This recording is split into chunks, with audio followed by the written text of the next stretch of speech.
Audio is rolling. Hey, That's what I love about the internet. that's what I hate about the internet. There's a spark of sarcasm in my voice. Sorry about that little technical difficulty, all y'all.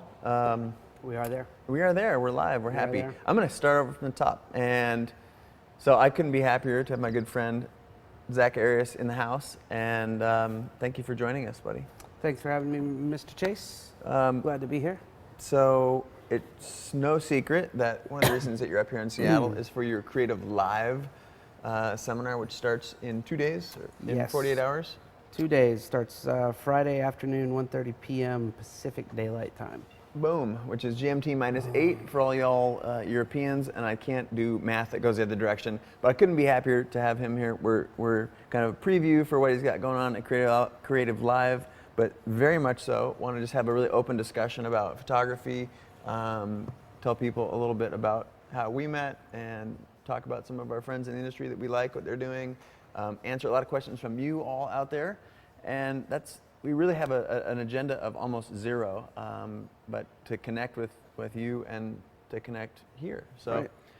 I do have a few questions. It was while we were off camera, or while we were on camera, but while the audio wasn't rolling, we were talking about our first meeting. We met in Atlanta, and I had given, strangely, this is totally weird, but given him a review of his work, and then fast forward not all that long, and we're sitting here hanging out, and that's Right. what's beautiful about the photography industry. Yeah. You differentiate yourself, and here you are. Yeah, it was great. When I knew you were coming to town, and it was the PDN on the road event that they would do. They were doing like 8 cities or something, and I knew you were speaking, and one of the main reasons I was going to the event was to sort of corner some people in the industry to get critique on my work.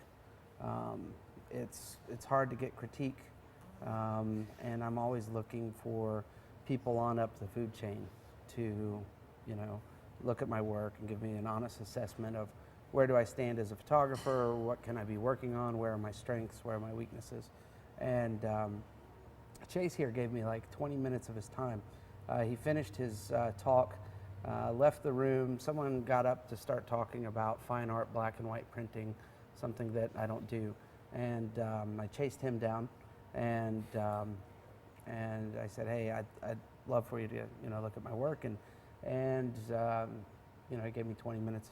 Oh man, it was Of your a time, treat. and, It was awesome work. It was great. So it's really interesting to this is my second time now in your studio, and we're here for this event and this Creative Live thing that you're, kind of popping off with. We have Vincent Laforet, and we have David Duchemin coming up. Mm-hmm. I'm really excited about that one. Cool. Yeah, Yeah. I love the whole. It's going to be a great one mostly about vision. Right. Because there's so much technical stuff that goes on online in the photography industry, and just people go there because it's the easiest place to go. Right. But vision is actually Right. the And most important part. His book, Vision Mongers, has to be. Which I think we've got one of those somewhere. Hey, has to be. Norton, would is you it go down give me here? one of those No. Vision Mongers books over there in that stack of magazines? Vision Mongers has to be one of the most important books on photography I've read in a long time. So he's a good guy. And I'm sorry if I'm just a bit out of it.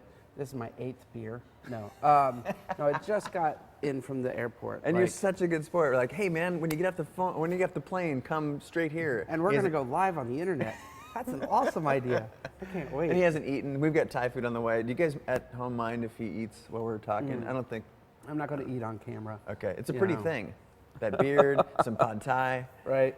Now, one of the things that I want to go back to the seeking critique for your work. That, in turn, if I'm not mistaken, led you, not that particular meeting, but that concept led you to critiquing other people on your blog as well, right? Yeah, it was that, and my school experience. I went to school for commercial photography, and we would have critiques 2 or 3 times a week. And that's something that's kind of missing in the industry, and a lot of people are coming up on their own. They're reading blogs and going to workshops and watching videos and learning as they go on their own. but there isn't a place for critique. There isn't a place for just, here's an honest assessment of where you stand and where your weaknesses are and where your strengths are. And so I decided that, you know, let's start doing a critique series. And we've done 13 of those. That's cool. That's really cool. No, I like that. In a similar fashion, I invite people to what I call be my editor, and just throw a bunch of pictures out there and say which ones you like, which, you know, go through this portfolio posting, tell me which ones you like, which ones suck. It's in that stack of magazines over there, David Duchemin's book, Vision Mongers. That's the one. Yeah, that's the one. But it's really helpful, and I think a lot of pros, like, there's this urge to think that you're too cool for school to get, I guess, feedback from other people, and Right. I don't believe that's the case at all. I would, you know, it's You'll never important. grow. You'll never grow if you don't seek outside feedback from peers, and I like, you know, from people who have less experience in photography, because sometimes they go straight to the heart of it, like, yeah, there's no real subject here. Right. You know, whether, you know, if it was some sort of professor from the art college of Pasadena, they might give you this long convoluted answer. Someone's like, Or you yeah, get a pixel peeper. yeah, exactly. Well, there's noise in the blue channel. Right, and- right, and Yeah. 255 is all blocked out Right. over here. So, but inviting criticism, I think, is something that it was really cool of you to do in your blog, and I hope that for those of you out there, I'm never going to stop doing that. I recommend that nobody else does either. Here's the book we were talking about earlier. Yep. If you can see that. Great book. Get this book. Yeah, how about it? David. And David, there you go. David is going to be coming to Seattle for Creative Live, I think in July. Sometime. Yeah, we're looking forward to having him.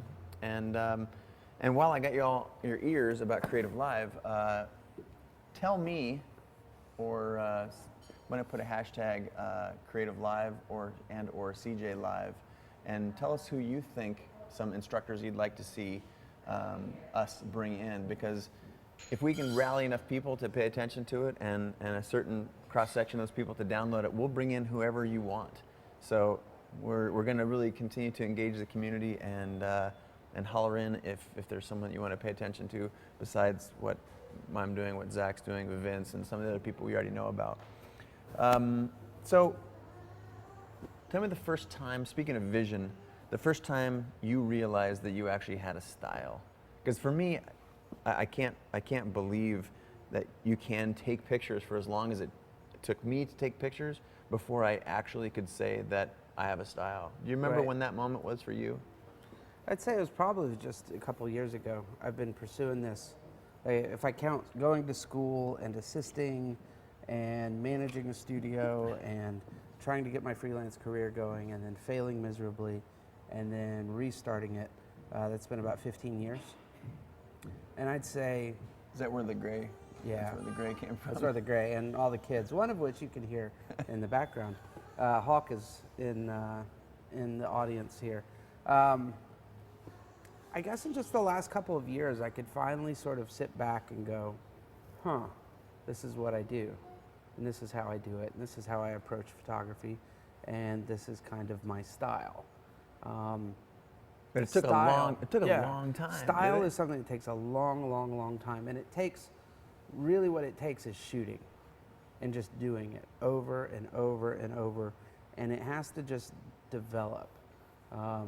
And you can think you're sort of on, like when I started in photography, I thought I knew where I was going with my photography and how I would shoot, but that changed, and I'd go down a different route and that would change. And even just as, you know, last year I was trying to break out of how I shoot things, do things differently.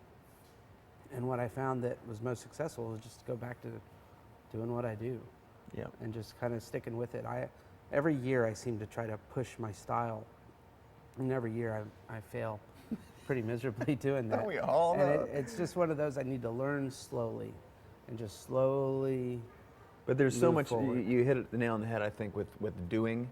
Like if you try and develop a style from your living room, it's Right. unlikely that you're going to. And a lot of people like, oh, when do you know when you got a style? You don't know until you look back 6 months or a year or 2 years and Or say, 10 oh, wow, years, yeah, a or 10 decade. years.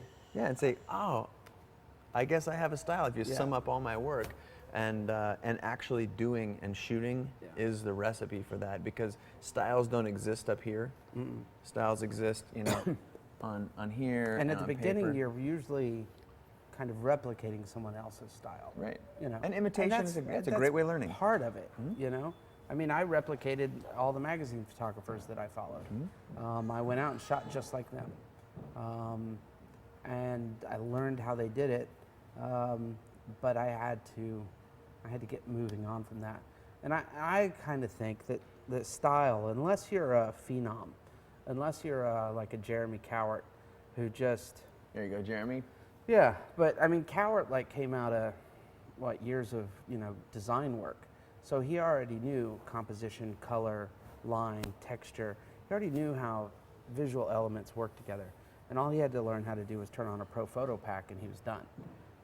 I think his style, I remember watching him come up. He was still a graphic designer. I think it was Pixel Grazers was his company or something, who he worked for.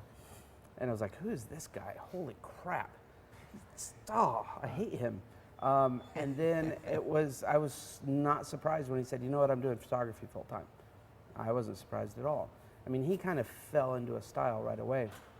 I think the rest of us it could be argued, though, that his style came out of his design work. Totally. Sure. But, I mean, he's just one of those kind of phenomenal, just is a natural.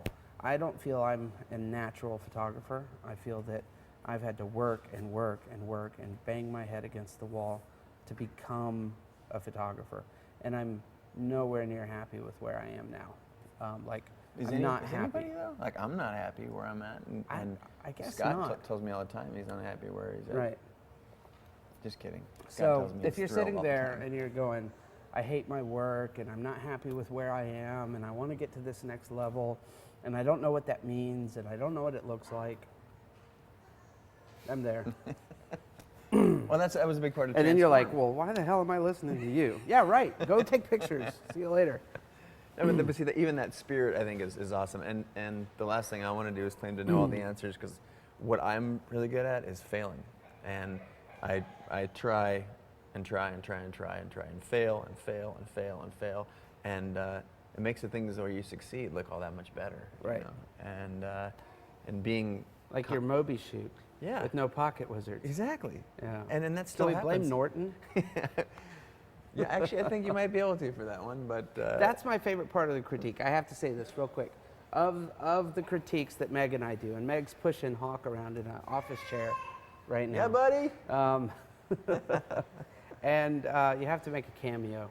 So this guy Norton sent his site in, just a quick story. This guy Norton lives here in Seattle, sent his site in for critique.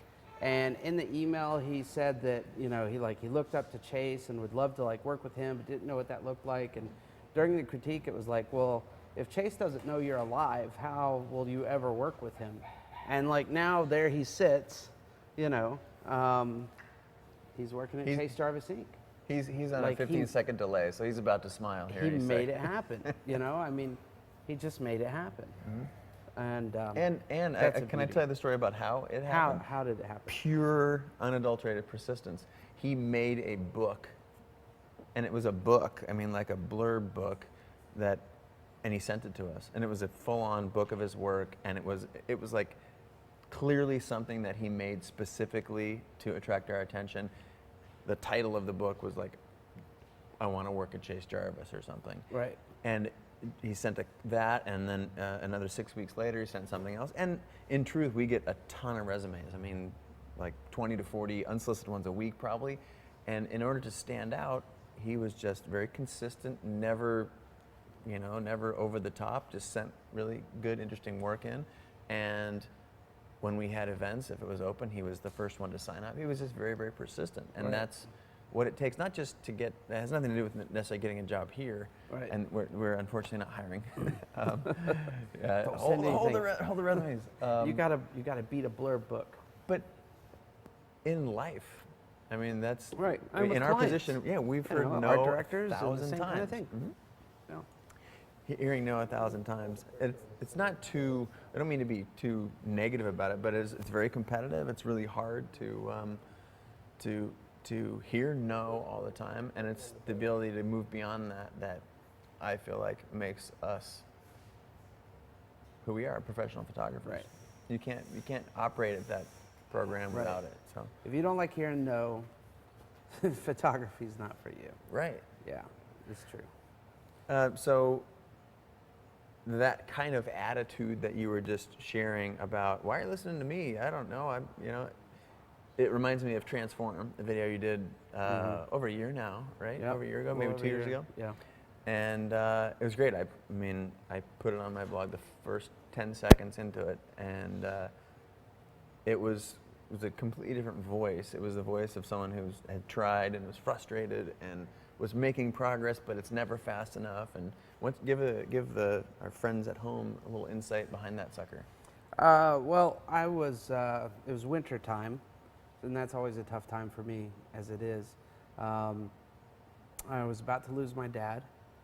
He was in the hospital, and we all knew he wasn't coming out of this one. And Brad Moore, who works with Scott Kelby, emailed me and said, hey, we do these guest blog posts, and I was familiar with those. We'd love for you to do one. And you can talk about whatever you want to talk about, your workshop, or your this, or your that, or this is whatever. And I try to anti-market my workshops and stuff, except for like Creative Life. I'll talk about that in a second, why I've been whoring that out so much.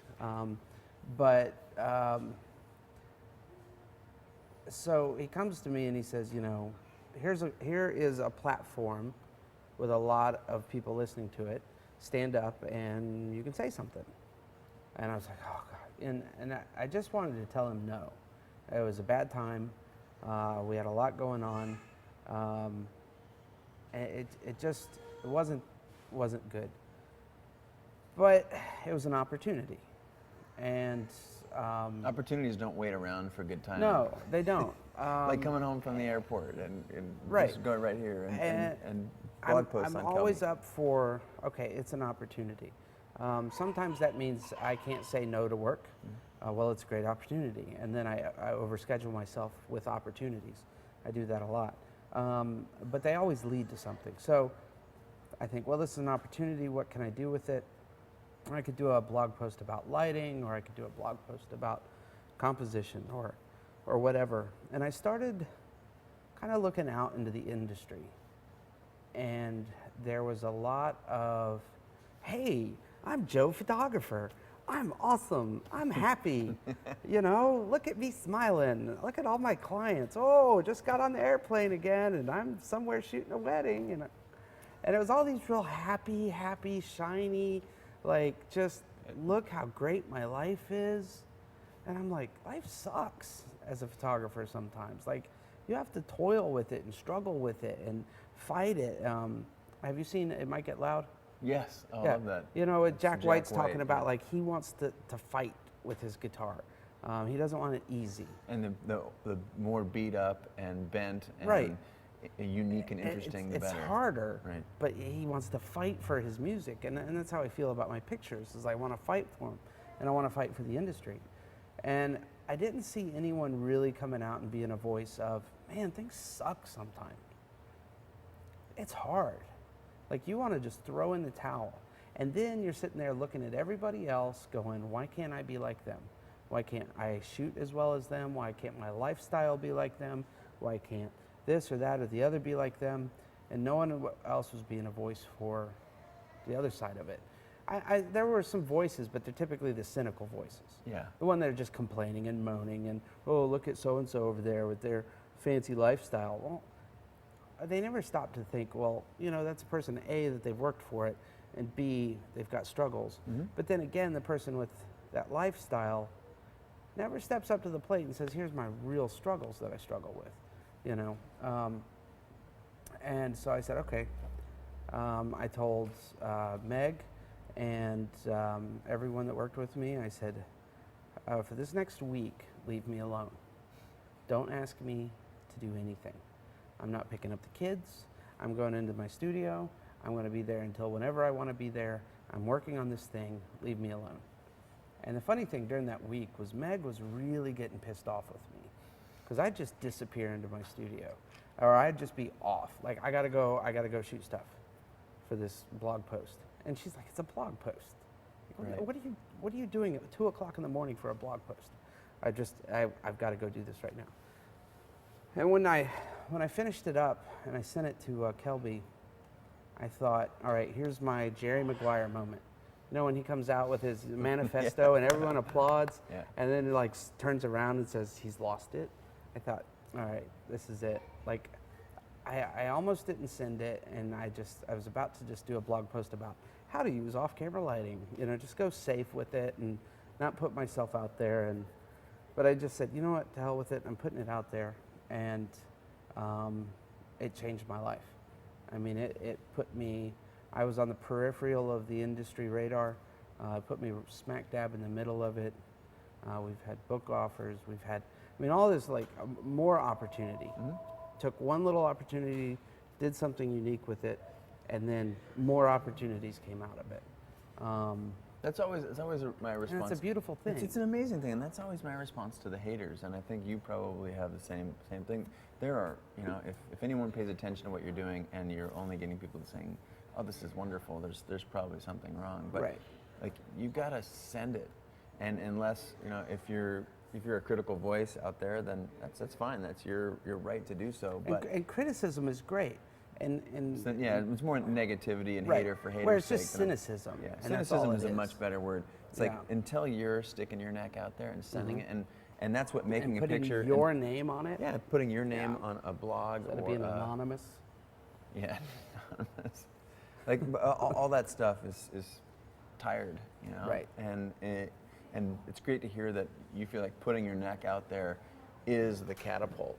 You know, catapult was a weapon that changed everything. And when you learn that putting your own personal stamp on something, and not just putting it on that thing and leaving it in your basement, but turning it so the whole world can see it out there, is the most important thing you can do as an artist. Yeah, and an artist, I think that Transform is the first piece of art I've ever created, honestly. And it was, you know, a 9-minute video shot with a flip camera. And I really think it's my first piece of art, because I put it out in the world with what it meant to me. Sorry, I hit my mic. The speakers blow. I put it out in the world of what it meant to me, and the reaction that came back was different stuff. Oh, this really meant this to me. Really? Like, I didn't put that in there, but wow, okay. You know, or this, wow, it really spoke to me in this part of my life, and, you know, wow, okay. I'm not a photographer, I'm an accountant, and I really relate. So for me, I think that's kind of where true art's kind of, you can put something out there and people from all different demographics can react to it differently than what the artist was actually trying to create. I have this same experience, and putting something out there with your name on it is, every time you do that, you're risking rejection and fear and all of the things that go along with the success on the other side of the A lot of people told me just to, you know, grow up and get over it and get back to work. Which I did. Yeah, we do that too, right? Yeah. But that was a great video. I'm really excited at how it was like the catapult for you, and it definitely it really I connected with the video, and I think you and I picked up the phone and called you that day, I think, and said, "Awesome, man! Congratulations! This is beautiful." Because I said that you sucked at some point. Yeah, I'm used to it. No, but that's. I feel like there's a belief that some of this stuff happens as an overnight success, and it's the 10-year overnight success. Which what makes me want to go back and understand or help share with the people at home what you started a career and stopped and started another one. Right. And walk us through that, you know. Well, I've told this story a million times, so I'll kind of spare all the details because there's probably some new people listening. Yeah, you don't have to, just give us the overview. Yeah, the overview is Norton, can I trouble you for another soft drink? Yeah, I'll have another oat soda as well. Anyone, Norton, in 15 seconds when Norton hears this, we need another oat soda. awesome. He's great. So, 1995, I'm in Atlanta. I'm living with my dad. He and my mom had just gotten a divorce. I had just failed out of art school.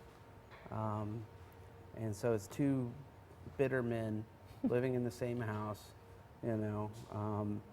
And I hung out with my bitter friends, and my life sucked. And in 95, I came to a point where my motto was, I got to either take a trip or take a bullet. One or the other. Something's got to change. Take the trip. So I took a trip. I did We're the thankful old, that you took the trip. I'm not a hippie, but I did buy a Volkswagen bus, hit the road.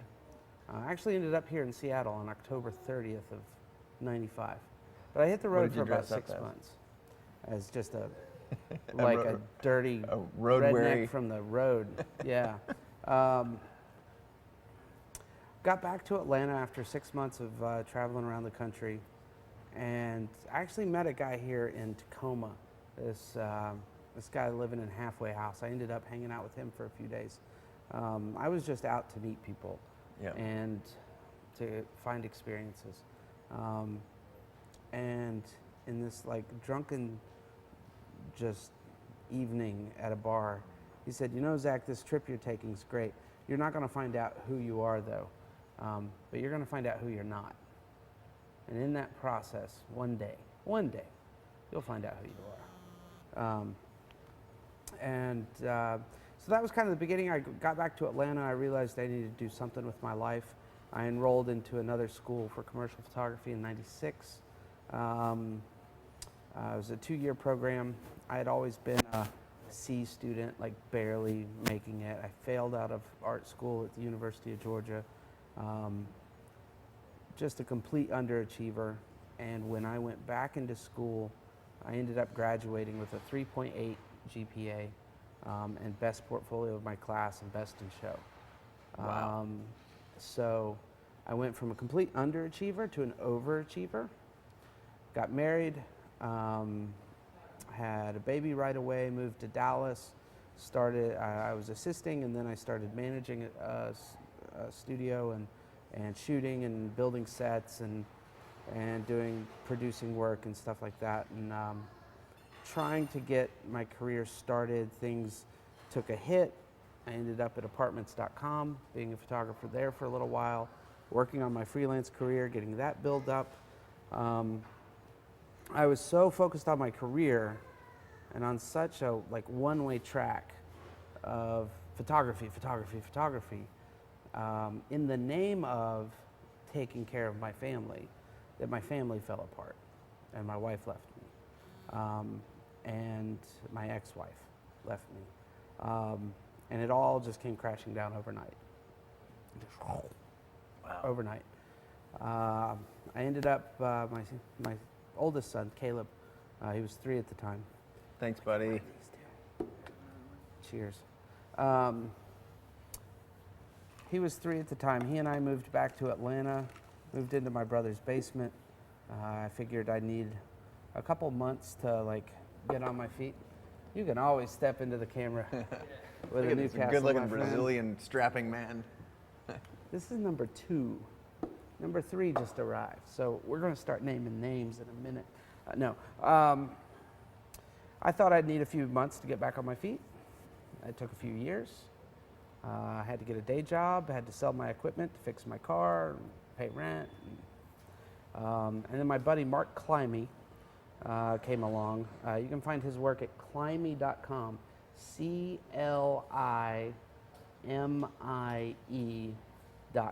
Climie.com. He was shooting weddings in Atlanta, and he's like, I need a second shooter at weddings. Prior to that, there was no way in hell I'd shoot a wedding. Like, no, I wanted to do real photography, but I was working at Kinko's now. And if I did any photography, it was for a passport photo. And I hated those people because they were going somewhere. Right. You know? And I'm at Kinko's Here's running your pictures, copies. Here's your jackass. pictures, yeah, you know? And it was the old, the Polaroid cameras we used were the same had the same back as the RZ67. Oh, it's just like stinging you every time you use so one. Right? like when I opened that thing up, it was, I could field strip it blindfold. You know, Right. like that's an RZ Polaroid. It's a standard medium format Polaroid back.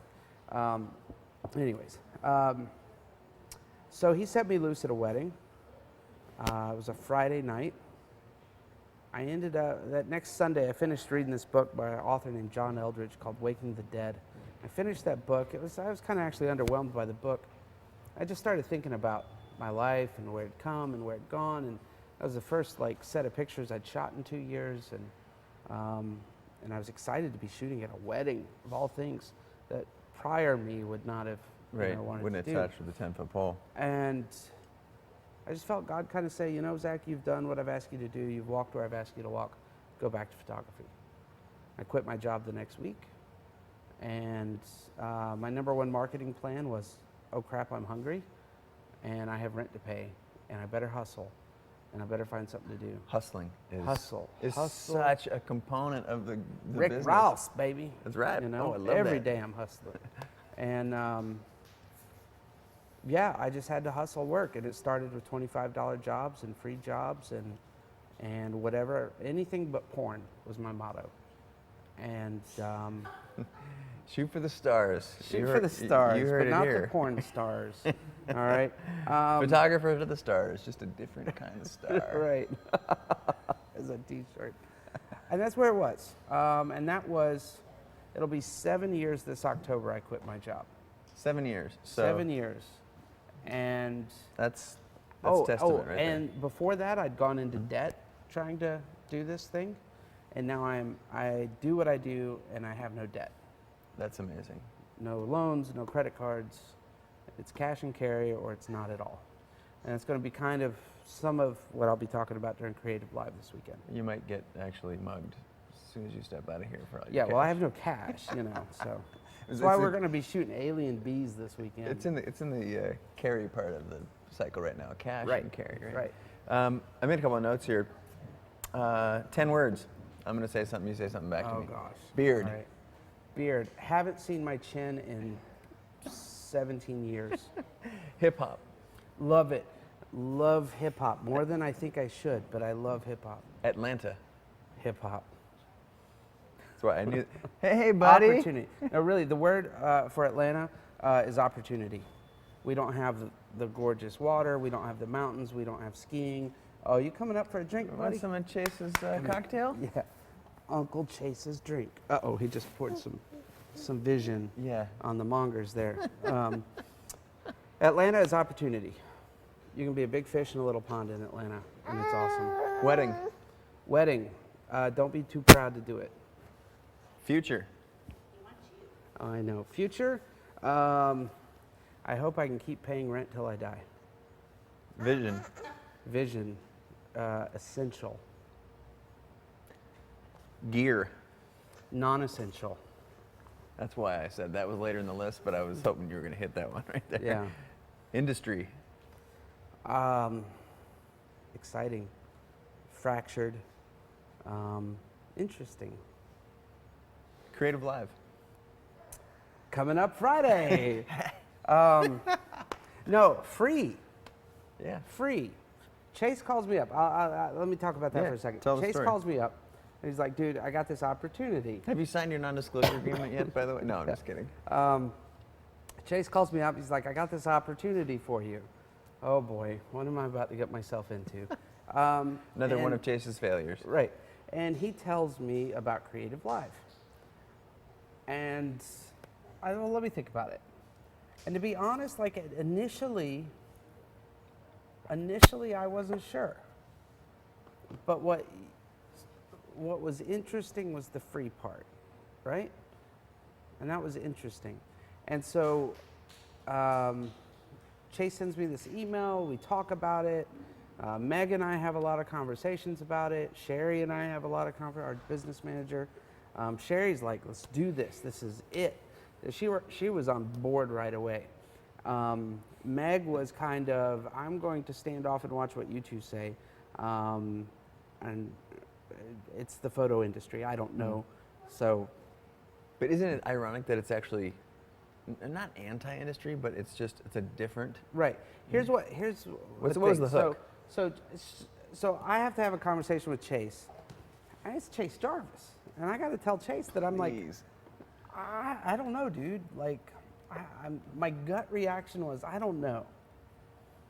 And the thing about it is there's so much stuff out there in the industry that's being sold off to photographers, and it doesn't have any meat on the bone.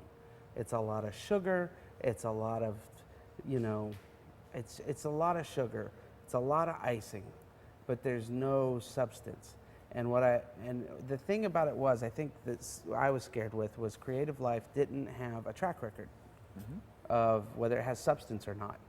And I think that I was worried that Another one of those hollow sugar and spice, no substance things is about to launch. But I knew that, like, I trusted you, and that if you were putting your name on it, it wasn't going to be crap, but I wasn't sure. And so I had this big conversation with Chase. I don't know, dude. I'm really not sure. This is everything. These are all my concerns. And the last thing that photographers need is another something shoved down their throat. Is that when I reminded you that it was free? Yeah. And Chase said this to me. He said, all right, buddy, let me just challenge you to put your money where your mouth is and come out here and do it for free. If you're concerned about all this stuff in the industry and you're concerned about, what's going on and people just getting like raked over the coals with bad education, then come out here and do it for free. Put your money where your mouth is what you told me. And I was like, shit. Okay. He got me. So it's free. You don't like it, you don't buy it. But that was a conscious when we're setting this up, the idea, me and my partner Craig. Yeah. The fact of, as I'm not an educator, he didn't just put a third beer in there. The fact that I'm not an educator, but if I'm going to give stuff away, it's through the course of what I'm doing. And I was making behind the scenes videos before it was cool to do, so maybe it's because I've been around for a little while, but right. I felt good about that because it was free, and if something was gleaned, then great. And I look at that market of photographers selling other photographers education, and which I am one of. Totally. But I have to say, I am a photographer that sells education. But there's a reason that I phoned you and said, hey man, it's because you're an amazing educator. One of the reasons you're sitting right here is an amazing educator. And the idea that in this new era, this new economy, this new time where we have technology and social media and all of these things are by and large somewhat democratized. Right. That it's all of a sudden the first time in the world where there are business models where everybody wins, where if you are willing to put it out there first, because it's kind of a cycle, you have to put it out there first. Right. A huge cross-section of the population is going to pay attention to it for free. And some people are going to want to put it on their iPod, their iPad, their Zune, their whatever. Right. Can you even put it on a Zune? I don't know. What's that? I don't know. Do those things exist? Trying to be fair, talk to Right. everybody. You can put it on your Windows PC. Yes, there you go. That the people who are going to choose to pay for it, it's going to be of value to them that they're willing to pay to get it how they want it, where they want it, 24 hours a day on their iPad when they're working Right. out or whatever. So they are happy. The people who get it for free, they better be expressly happy. Right. Because a lot of people can't travel. Mm-hmm. They don't have two dimes to rub together, Mm-hmm. and they're trying to get this done. Mm-hmm. And I know what that's like. Right. And that's like, that's awesome. Yeah. You know, like this is something really cool that people, it takes some commitment. You're gonna have to sit down over the weekend, Mm-hmm. and you're gonna miss World Cup. Sorry about that. Bad timing. We should have checked on that. But you know what? They're going to be going back and forth. And the cool Right. thing is television, internet, television, internet. Right. But- So I'm really excited about it. You got ready. a lot of stuff in store. I have a lot of stuff in store. I can't do anything half-assed. I either have to do everything I have or not at all. So we've come with everything we have. Yeah, you got a whole Which whole isn't posse. a whole lot, but I mean, it's Oh, going to no. fill up 2.5 days of stuff. And that's what the feedback that we've heard is that's what people love Yeah. about you and your brand, about Creative Live in itself. It's a ton of information. It's like a fire hose coming at you. Right. And there'll be people in India and Spain and Canada and Mexico and all over the world I'll paying attention to. talk slow. Slow. You for still our got that in there. non-English. Oh man, I'm Southerner. I know you are. We got to go to the phones. Let's they go to say. the phones. Are y'all sick of us? I'm of sick us? of my portion of us. I'm sick of me. I'm not sick of you. All right. So let's do that. So we've got Twitter questions coming in here. That was a lovely little tweet. While we're looking up our feed, Zach's class starts at 1 o'clock on Friday. Pacific 1:30. 1:30 Pacific time. 1:30 Pacific, and it'll go till 4:30, 5:30-ish. If you'll go to my blog at Zarias, Z-A-R-I-A. Oh, they're both. Hey, what are you doing to me? They're The switching tally back and lights forth, are huh? going. ZARIAS.com. There is a schedule-ish on my blog of stuff we're going over and times. I say ish because it's a rough outline. It's live internet. We'll see how it goes. All right, let's see if we can get any. How do you know to pay for models and crew when you are shooting for you or your portfolio? Okay, great question from Wingals. Wingals? Wingals. Wingals. Wingals. How do you know to pay for models and crew when you are shooting for you or your portfolio? That's something I am into right now. We're doing a lot of personal work. It's when you realize that you are trying to get that next client. Because if you're shooting personal work, it is for you. And remember that is number one. This is for you. This is what you want to do. When I'm shooting personal work, it's stuff that I want to shoot. No one is hiring me to shoot. No one's hiring me to do this stuff, and I want to do it. But I also know that in the back of my mind, I want to attract the next stage of client. And if you're starting out and you're working kind of your local industry, then you are doing time for print, you are calling in favors, you are trading services. But at that next, you're kind of building that level up. And at some point, like working with people for free is great, but you're getting what you pay for. Well, collaboration is cool. Like Collaboration always. Hey man, if you're a stylist and you can come over here and Here's style how this we person. collaborate now. You're a $2,000 a day hair and makeup artist. Yes. Yeah. I am. My actually, like you can get some amazing hair and makeup people Right. for less than that. Right, but what we're kind of going with is, all right, you are, let's just say, this is the hair and makeup artist we want to work with, and they're $2,000 a day. Now, we go to them with our book. That book we are showing them is built off of free collaborations, but we knocked it out of the park as much as we could on those free collaborations with models. We go to them and say, would you be willing to take $750 for personal testing? Or X amount, or whatever, a budget. We will honor you in that we're going to pay you. We cannot pay you the rate we want, but here's the idea that we want to shoot. And they want to do personal work too. Totally. Everyone wants to do personal, because they're getting hired to shoot, the Sears catalog. Yep. And go Or on whatever. we can go on the cruise ship and go on the style the people before their senior portraits, and all that is there's a respectable cross section Right. of work for everybody. Yeah. But they have something they want to do. Yeah, they have something they want. There's the And- collaboration part of it, and what I liked about what you said is a $2,000 hair and makeup artist is going to be a damn good hair and makeup artist, and to be Right. able to you talked about stepping up and working with them. amazing. which means you may have to pay.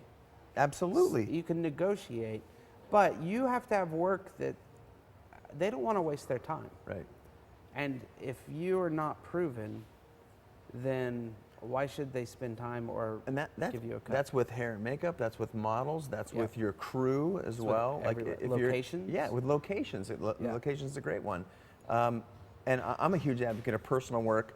A lot of the videos that are in and around our brand and our site are about that stuff. And a funny story about Vince. Vince came from the newspaper world and was trying to make it into commercial world. And I was like, we had lunch in New York, and I was like, dude, you have to spend money on your own personal work. He's like, I can't believe you'll spend X dollars and just go out there and work for free. And I'm like, no, I'm working for me. Remember that Right. beginning part of photography? Right. You have to do it. And that was part of what motivated him to spend money to go make his cologne ad. Yeah, to make his perfume Whatever. ad. Mhm. Yeah. It's awesome. So, I'm gonna grab one. You want to play ping pong Yeah, with questions? let's do that. All right, you next. What drives inspiration, and what's a creativity killer for you? I'll say that for me personally, inspiration is seeing other people succeed and achieve their goals, and inspiration is the things. Inspiration is a positive word for a whole range of things, because I could be inspired by a negative emotion, for example. Things that are very, very personal to me are what inspires me. Pop culture inspires me. I'm a total freak about devouring outside information, and there's some sort of combination of what the outside world and what's going on in me to inspire my next piece, or even if it's reaching out to a friend or writing a blog post. It's not always just pictures. What about you, buddy? Inspiration for me is, it's hard to say. I would say almost the thing that kills it for me is sometimes seeing others succeed, and it's that whole comparing myself to others. Oh my gosh, they're doing great. I'm not. Oh, and I just want to go bury my head in the sand. Inspiration for me is typically comes from weird places, and it's Like here? yeah, right. It's little comments or just a little snippet I'll read somewhere. It'll be a little sentence in a paragraph about nothing, and it'll just kind of spark something like, I want to do a series about that. I want to make a video about that. Or I guess overall those narrative. I want to tell a story. I'm a photojournalist in my heart of hearts. I'm not a working photojournalist. I started there and then had a young family and had to quickly go find out how to make money. And it wasn't in photojournalism, but it's the narrative. People's stories inspire me more than anything else. And sometimes that's the story of their success. And so now it's like, I don't know whether to be inspired or like depressed. The flip side of that question, this is from I Rest My Case, is what is a creativity killer? And for me, creativity is killed in a crazy, noisy environment.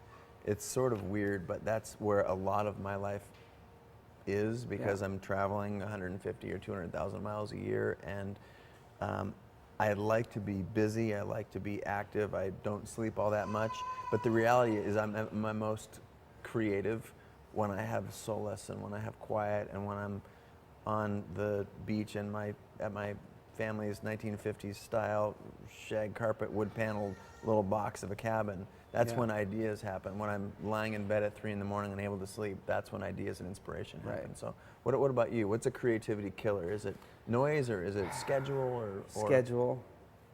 Yeah. Schedule. Just there's this idea I that want you to want to do be this so thing, but oh crap, I yeah, gotta you want go to be do this so other thing. busy as the rocking commercial photographer, or as an instructor. You want to go from teaching to teaching to teaching, and you can't. Or if you do, then there's no time in your little schedule. Like we have a personal test, like 3 days of personal testing scheduled for next week.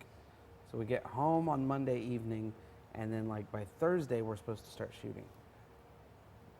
Not inspired yet, are you? No, and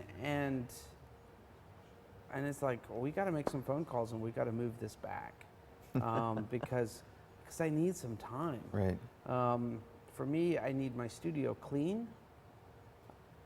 I need my music turned up loud, and I just need to be in my space and just loud music. The new Massive Attack album, the first half of it. Yeah. Just the first half of it. The second half is not so much, but and then I have to find this space to where I can go. How about quiet? Like freaks me out. If it gets too quiet, I'm freaked out. physically quiet? But what about like schedule quiet? Is Schedule quiet would be ideal, awesome. What's yeah. that like? Yeah. I'll read from your Twitter feed if you want me to, or do you want to go ahead and pick your fave? A bunch of them have come in that I have one of here. my producers, it was a Kate or McCall. I have one here. Go for it. This comes from Matt Arlett. How can you both not be happy where you're at? You're successful, you share with people, you create awesome photos. You know, Matt, I mean, I'm married, we're both married, I've got kids, I've got school events to get to. For me, it's kind of an inner madness of, I feel like I'm at base camp at Everest. And while it takes quite a journey to get to base camp, if you just want to go, if you and I were to like leave here right now and say, let's go to base camp, that's a hell of a journey just to get to base camp. And then it's the up the mountain thing, right? Right. And there are people heading on up the mountain. And in photography, what I see in my head is not what I'm doing right now. We're at this camera? Yeah, we're at that right. one. So Matt, it's like, I have found success in that, like, I have a job that I love. I have a wife who supports me. My kids love me. I get to share with people. I get to help people. Whether I take great pictures or not, I would argue with you on that one, because the pictures I see in my head are not the pictures I'm yet creating. And it's like I cannot be happy with the status quo. I can't just say, you know what, this is good. Part of me wishes I could. Do you ever get there? Where you could just say, you know what, can't we just maintain for a while and not try to grow and not try to do this next thing and not try to go this next place? But part of the hard thing in photography is that as soon as it's like you're driving a boat upriver. Yeah, it does feel Like weird. you have to, I don't know if the pressure is real or if the pressure is internal on us, but I feel like I've got to keep the engine going. And that if I stop, I'll be going backwards. And I think there are certain times where I could stop and be okay. One of the things that's crossed my mind a lot, and I feel the same way, man, it's always like full throttle, and that's why a vacation for me, I can go away for a long weekend and just come back like I feel like I've been off for a month, because we're always got the hammer down, and I love it, but Right. I do wonder if there's something sort of neurotic about it, Right. about what goes on in our psyches to be in the line of work that we're in, Right. or and the idea of if you let off, you're gonna drift backwards. The idea of like a band puts out an album, and they tour like mad. The album sells, and they chill out for a while. It's like, Right. You can't chill out. I know. I guess You got to be writing maybe, new stuff. I know you got to be writing new stuff. So Yeah. I'm envious of that, and maybe the fine artists, people who have exclusively fine art, are maybe have a little better than we do. Yeah. I got But just real quick, Matt. Sure. Matt, I am happy. Like I love what I do, but if you strip off my daily life internally, it's still a struggle. Still a struggle. All right, you're next. Well, it's going crazy. They're really flying in hot now. A photo assistant, you know that? A photo assistant? Uh-huh. Yeah, it's Yep. been doing a great job. Talk more about what assistants need to do to differentiate themselves in today's economy / digital age to succeed. And I'm going to go the number one is attitude. Yep. Attitude, willingness to work your ass off, willingness to be positive and pleasant to be around. Right behind that is knowledge. But if you've got all the knowledge in the world, but you're not a pleasant person, you're not getting the call, I guarantee it. Right. Be able to solve problems, all those things. I don't think there is something in this, he qualifies it like in this new age. It doesn't seem to me to be any different. It's always been, you have to be a great person, kind. Yeah. And you don't have to, it doesn't mean you have to have this certain kind of personality. Like, hey, everybody. It reminds me, there was this social media some forum seminar going on this week, and I saw tweets going on about, and they're talking about how to be funny online in social media. And I'm like, what a waste of effing time. Like, if you have to explain how to be, I know. like, just be funny, right? And it's just, here comes Dan. Hey, Dan. Hey, Dan. Yes. Come here. Hey, Norton, can I come in for some coffee? Asking about assistance. We're Pan going to over ramp to this thing Dan. up for another 20 minutes here. I got to caffeine up. Can Caffeine you up. pan to Dan? Can we go to Dan? Panda Dan. Dan DePue just walked in, my studio manager, my number one guy. All right, this is Dan. Dan, I'm Chase. Hey, Chase. How are you, man? Nice to meet you. My pleasure. This is Dan. So, a photo assistant. How to make it, right? What was the question? How to make it? Talk more about what assistants need to do differently in today's economy/digital era. Dan contacted us to be an intern. He sent his book, sent a great portfolio, cover letter, resume. Sorry, that's Mr. Hawk in the background. It's all right. It's a family affair. Dan sent in all this stuff. Great portfolio. And by looking at his portfolio, I said, you know what, Dan? Like, you're overqualified to be an intern. You need to be shooting. And he was living here in Seattle. Oh, man. And he didn't take no for an answer. Dan saw his position and where he could plug in, where I didn't. So he came to Atlanta, interviewed. Meg and I loved him. We went to Sherry, our business manager, said, we love Dan. Can we keep him? And she ran the numbers and said, no, you can't. So we had to tell Dan no a second time. And Dan didn't take that for an answer. He's like, listen, you told me what you're doing this year. You told me where you're trying to go. You cannot do that with just interns or, freelance assistants. You need someone, your right-hand person. And this is what I can bring to you. This is the experience I bring. And he came back to Atlanta, interviewed with Sherry, and Sherry was like, yeah, we're going to make it happen. We're going to figure out how Dan joins this team. Nice one, dude. You know?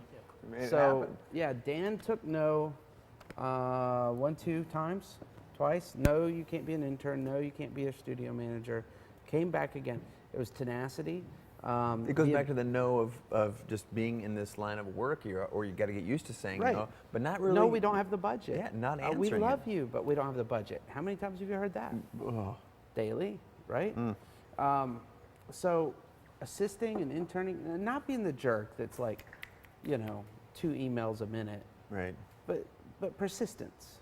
Totally. And find someone. What I like about Dan's message is that a lot of things, of course, but the fact that he wanted to work for Zack, not any photographer with a heartbeat. You weren't hiring, so you had to come to me. But that's the point, is if you're out there, I think, find someone Yeah. or a small cross-section of people that you are interested, you actually know something about their work, you care about it, and make, create the vision for yourself and be willing to work hard to get in the door. Yeah. Do so. Our business manager, Sherry, she came in the same way. All I had Yo. for her was like, Hi, Sharon. you can sweep floors and come assist. And she runs the business now, all through persistence. So someone asked about these cases. Where did you get this? That's pretty dope. We love. Someone actually just said, "How great is this? The technology duel here." Yeah, right. The electronic touchdown from 1976 and the iPad. No, we're fond of iPads around here. We've got them integrated pretty much into the office, and these are little sleeves you can get online somewhere. All right. So is it my turn to ask a question? Yeah, sure. Dig in, man. That was the case. That was by I. Riley. Um, hold on. How much experimenting goes into your work? By I Rest My Case. Oh, I Rest My Case has already had one answered. Oh, really? Yeah, but you know what? We'll do it. Let's do a Um, short version. How much do you experiment? It goes into my work. Maybe 20%. Let's see if this works. I'd say all of my personal work is an experiment. I do experiment on the job when I get the shot. Right. Then I go nuts. Then you try So something like different. I got the Right. thing that's in the brief, and then I try something extra and different, and those are usually the ones that are in the ads. And then on a bigger scale, I'd say all of my professional work all my personal work is a giant experiment, which could fall apart at the seams at any moment. All right. How big does your softbox have to be? Yeah, wait till you That's see the just fun. Octabank. Woo! It's got to be pretty big, unless you don't need it to be big. We'll talk about that this weekend. When you are most creative, when focused in shooting or relaxing, I think Yeah, you're saying relaxing? Definitely when relaxing, and when I'm in shooting mode, it's mostly it's execution of an idea that came to me before. Of course, you're creative on site. Like, oh, what if we put the smoke machine Right. behind her and lit her hair on fire? Wouldn't that be great? Yeah. You know, those moments come to you, but those aren't big ideas. Those are like polishing the corners a little Right. bit. You know. I would agree with that. And then, do you journal your ideas when you get those aha ideas? Do I journal them? Yeah. Yeah. I'd like to journal my ideas. I don't journal like I can't find out what I thought on March is 34th. Yeah, Evernote, iPad, Moleskine notebook. Yeah. I've always got something around to iPhone, the little voice recorder. Chase, do your laundry. Right. You're into iPhone photos. Yeah. So very much. A lot that's much of your journaling, right? Yeah, a lot. I mean, that is my daily journal. Really, is the pictures that I send out in the world and ones that I keep on my own hard drive to remind me of colors and pictures and textures Right. and all that stuff. Which is a question that just got handed me from one of the producers. Was it from Kate or McCall, I think? How do you feel about iPhone photography and how much experimenting goes into your work? So we're getting a lot of that. I dig iPhone photography. Like I have, let's see, currently in my iPhone photo library, the numbers will tell the truth. Photos, I have 5,967 photos that I've taken with this camera.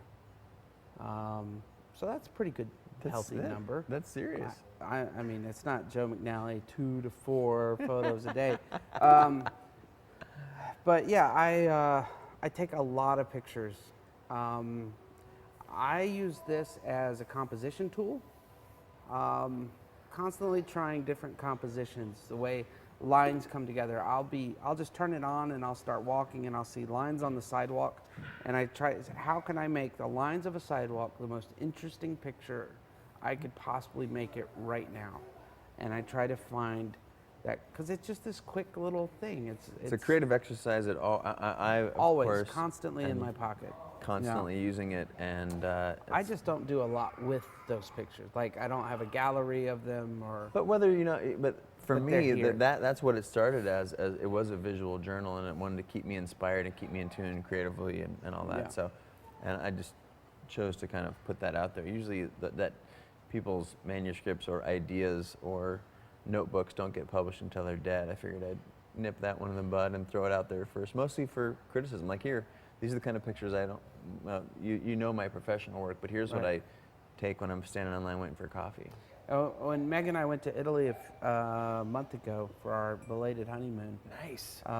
Took a big camera with me, left it, and iPhone. and just, you know what, to hell with it. I'm here to enjoy myself, Yeah. and this damn 10-pound camera is not very enjoyable right now. I'm not here to create an Italian travel portfolio. I'm not a travel photographer, right? I'm not here to create a Everything I do is like, how does this work into my portfolio? How does this become a commercial adventure for me? How do I sell these pictures? You know, how do I get art directors involved in this? It's my honeymoon. I'm leaving the camera in the room, and I'm going out, and if I want to take a picture of something, it's going to be with my damn phone. My damn that was phone. it. That My was damn phone. That's your Southern coming out again. To Love hell it. with the camera. Who is this strobist guy? Yeah, who is this strobist guy? Never heard of him. Next Never heard question. of him. All right, you got one?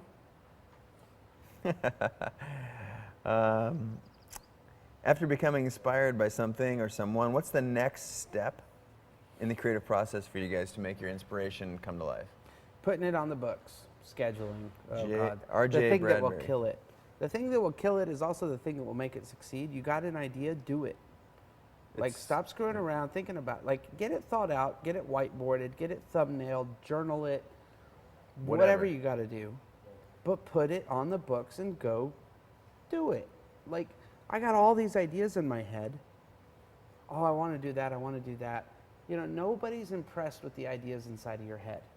The only thing that, like, we're all impressed with is, like, this stuff you actually put out into the world. Actually do. Like that video you put up with the guys that were just in midair where they're jumping. There's the stop motion. The guys were just in the air going all around. And you know, like, yeah, they went out and did it. Did it. Right. Whatever it is. And it's like, you know, you can look at a Johan Miro pointing at painting and say, oh, it's just a red circle on a white canvas. I could do that. But the point is you didn't. Right. And he did. And now you got to do a rectangle. And now you got to do a rectangle. And his is worth $20 million and yours is worth $20, so the canvas is printed on. But the reality is, like, that actions speak. Making stuff over and over and over and putting it out there in the world is what matters. All the ideas inside your head are just that. So don't get grumpy in your, you know, downstairs apartment. Just go out there and make some stuff. Just go do it. And I got to give a shout out to Charles in Dubai. You're my Indian brother. All right. So I just, he's popping up in here. I had to give a shout out. Yeah, I saw him in there. I remember him from last time. Speaking of Dubai, I missed out. How'd it go? Sure did. How'd it go this year? Dude, it's Dubai. It's Yeah. the Middle East. It's crazy. Cool, It's I like know. two different cultures trying to figure it out. And used film Dubai. I'd be all about that. It's a 13-hour commute from Atlanta. But like the Middle East is like the wild frontier. It is. It's very strange. Like, And just it's awesome. The two things that are next to one another, the old culture, the new culture, Yeah. Unfortunately, the buses of migrant workers being bused There's in all for sorts of crazy $5 a stuff. day, and Lamborghinis driving the other direction. There's all kinds of, a lot of dichotomy going on out there. But I love the region. And Gulf Photo Plus is a great, if you guys are European or Even in the if Middle you're East, not, or if you're on the, you should know, go over there because it's so small. Yeah, it's very small. You can And hang out intimate. with your homies and. You can't. There's nothing in the States like Gulf Photo Plus, where you have, you know, Joe McNally for 6 days, and I mean the trade show could fit in this room, half of this room, you know. Oh, that's what I love. It's a commitment to get there, but once you get there, it is so small and intimate, and everyone is so accessible. Gulf Photo Plus is. It's a little gem of a photo resource.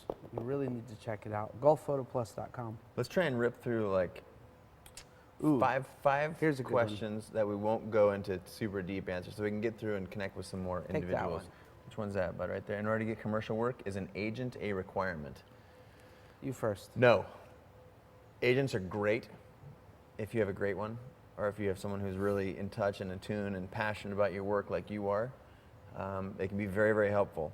Are they essential? Absolutely not. I have, at different parts of my career, been with and without agent, and I haven't really noticed a change in the volume of work. Type of work, maybe. Sometimes you can get some fancier gigs when you have an agent, but not always. I have kind of performed agents before. The key is get a great agent, someone that you have a great relationship with that It's believes like a in your marriage. work. It's very much like a marriage. Agent for agent's sake, totally against it. Yeah. Great agent, the right agent for you, totally in favor Yeah. of it. And speaking of reps, what's always been told to me is your rep's going to come find you. You're not going to go find a rep, or your agent will find you. So In this day and age, if someone's going to come find you, that's because you've been hustling. And you've been hustling to a point that someone's coming to you saying, hey, I'd like to rep your work, then you'll have something to base that on. If you're sitting around right now going, I really don't have a lot of work and I'm not really getting a lot of clients, maybe an agent will get these for me. If you're not getting a lot of clients, a lot of agents aren't going to want to talk to you because they're about, I mean, they're going to take over your portfolio of clients and manage that for you. It's more than just bringing you work. Yeah. It's not just, well, this agent's going to bring you work and take a cut. This agent's going to come in, get married to your business, and y'all are going to be together for a while, and they're going to kind of get a part of everything that you've been doing and everything that they can bring to the table that's new and interesting that you yourself can't. Do that agent thing if you're so busy with work and you're trying to decide which clients to work with and you're having trouble estimating jobs Right. and pulling together the right production team. And that's bring someone on that can do it for you. Yeah, that's the kind of where a good timing for an agent. Mm-hmm. I'm Exactly. going to go to the boys' room for a second. You mind kicking it by yourself? No, a little bit? uh-uh. That's what I like about this. It's very casual. All right. I'll mute my mic. Yeah, why don't one of you guys follow him? All right, when putting yourself out there, is it better to dip your feet in or just dive straight off the cliff into the water? Better to dip your feet in or just dive straight off? It all depends on who's diving with you. I'm married. I have 4 kids. If I take a dive, they're going with me. So I'm going to be a little more calculated in my dive. If you're young and single and you don't so much as have a house cat that you have to deal with, dive. Quit your job. Go for it. If you fail, oh well. If you're married, you have 2 mortgages, you have a rooms to go payment, you've got credit cards, you've got a boat, you've got car payments. It's hard to dive off in whatever kind of adventure that you're talking about there. I think my personality is I am the just dive straight off the cliff and just go for it. That's my personality. I'd rather not be the just sort of dip my feet in and test the waters. I'd rather just go do it, and if I fail, fine, but like I put everything into it. Just remember that, if you have responsibilities at home, they're diving in with you, and if you fail, they're failing with you. All right, so I'm just trying to go through here. Where can you get your portfolio reviewed when you're not in school? I have no clue. Like, you can email it to us and we'll sit down at 1 o'clock in the morning after having a couple of these and we'll look at it. You can get in on the list of it. But there isn't like a good place for critique. You can join a forum and God help you.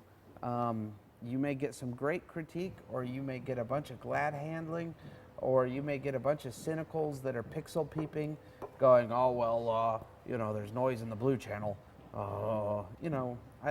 Jay Maisel has this great quote. I don't care about the, I just forgot it. The quality of the pixels. I don't care about the quality of the pixels. I care about the quality of the photograph. Perfect. So where to get critique?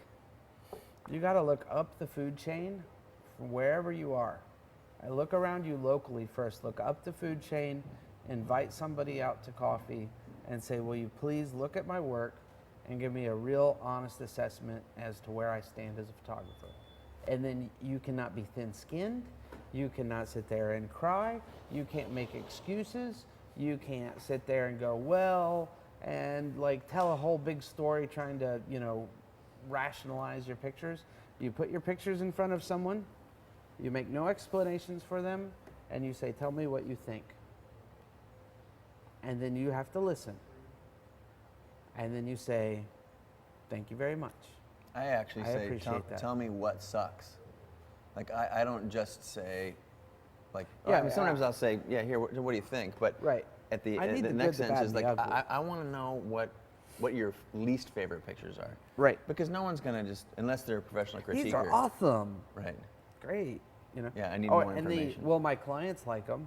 Well, that's good. Like, good job. But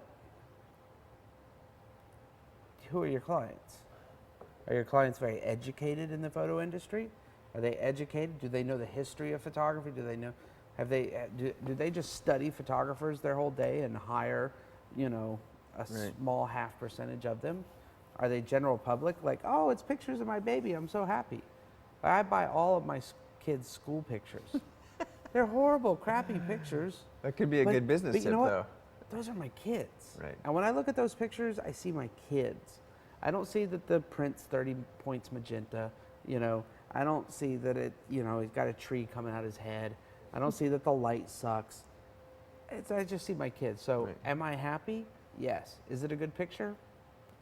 By no means. By no means. I hope you guys like what's going on. Right now we're taking questions from Twitter. The hashtag is CJ Live.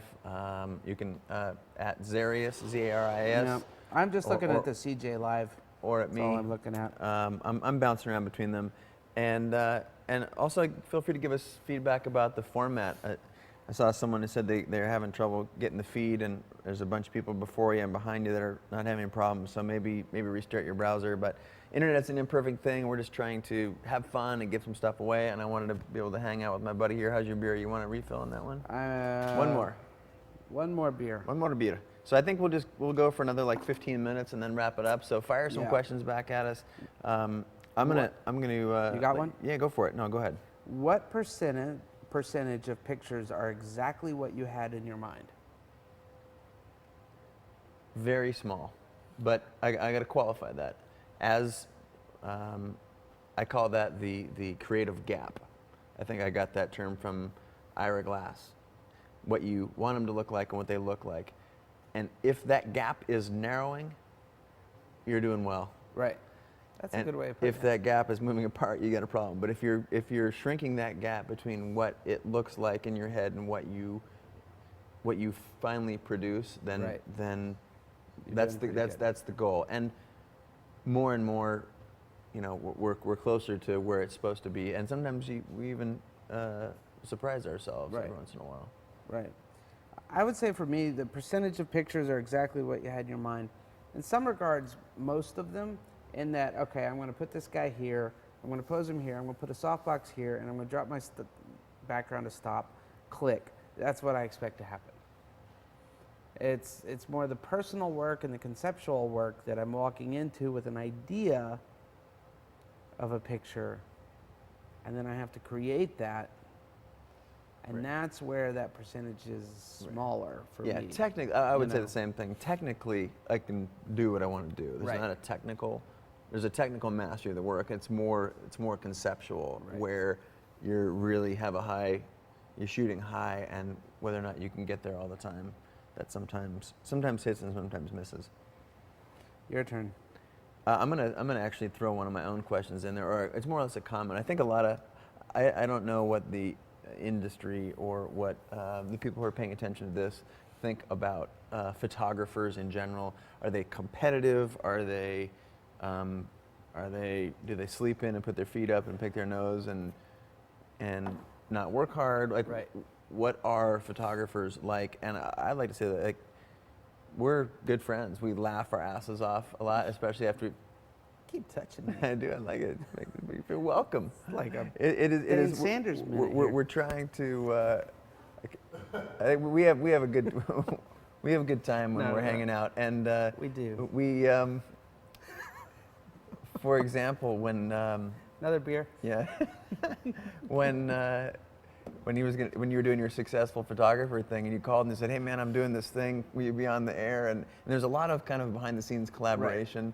So what am I, going back to your question, what's the idea of what a photographer Yeah. is? Like, my idea is that we're all really either good friends or, like, I don't know. So some people are trying to keep it a lot more real than other people, but generally, we're not curing cancer. We're not necessarily changing the world unless we're taking war photographs, which I have a lot of respect and I'm not willing to do. Poor James Knockway. Oh my God, that guy's amazing. But I mean, not too serious. I don't know how it is around your parts, but we like to have a good time. We're drinking beer at noon, you know. Yeah, this is the thing. This is my job. I'm at work right now. That's pretty awesome, you know. So I'm at work right now, and that's kind of why I'm a photographer. I think we know how to relax a little bit, but God, we got to work. A lot of work. A lot of work. And I'd far rather be friends with my competition than, you know, have to like keep an eye over my shoulder. Right. I'd rather just share with what I've got. Because honestly, if you're just getting started, what I'm bringing to this is from when I walked into photography school to today, that's what, 15 years or whatever. That's 15, where I am today is through that process. And if you're just getting started, I can't give you 15 years of conversation and you just go take all my clients away from me. Well, yeah, It just can't happen. It doesn't happen. And that's a general thing about photographers in general. I know I was this way. A lot of people that I mentor, I'm friends with, are like, even if you nail the Levi's campaign, like, oh man, it happened, my big break, and now I'm just gonna like, you know what? You're not. You're gonna get another job, and then you're not gonna hear from anybody for a while. That's natural. That's part of the process, and that whole path is. That's how you get where you're going. It's not always straight. It's not always like this. Right. It's got all kinds of... That can lead us to this. Do it. Scott. SCOTT. Me-eyed. How do you find out about commercial jobs that are open for bidding, or do they always come to you? I think in everything you do, and if it's whatever genre of photography you're working in, for me it comes down to relationships. It's the relationships you have, it's the networks that you work in.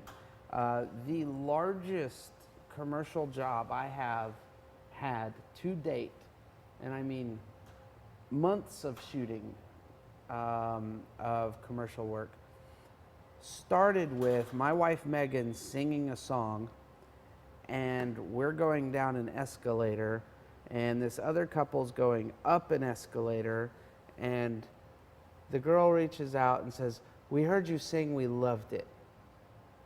And then we bump into them in the parking lot 30 minutes later, and Meg and she start talking, and her husband and I are kind of like at the car, like, are we leaving? Are we staying? And you're like, okay, hi, nice to meet you, I'm Zach. Yeah, hey, how's it going? No, what do you do? Well, I do this. Well, what do you do? What do you do? Oh, okay, well, we should go get a beer sometime. All right.